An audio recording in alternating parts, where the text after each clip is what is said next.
Hello.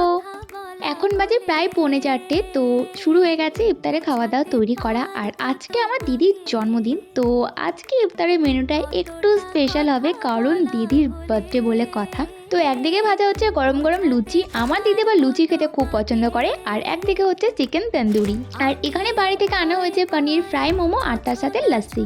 তো নিচে মা দিদি সমস্ত রান্নাগুলো করছিল, আর আমি চলে এসেছিলাম উপরে ফল কাটতে। আর মা তো আজকে পায়েস বানাবেই। ওপরে যে সমস্ত টুকটাক খাবারগুলো ছিল আমি শুরু করে দিয়েছিলাম একটা একটা করে প্লেটে রেখে ঠিকঠাক করে টেবিলে রেখে দেওয়ার, কারণ যাতে মা আর দিদি চলে আসে রান্না বান্না শেষ করে, তখন যেন দেরি না হয়ে যায় সমস্ত কিছু অ্যারেঞ্জ করতে। আর পায়েসটা দেওয়ার পর ভাবলাম যে একটু ডেকোরেশনও করে দিই, যেহেতু বার্থডে।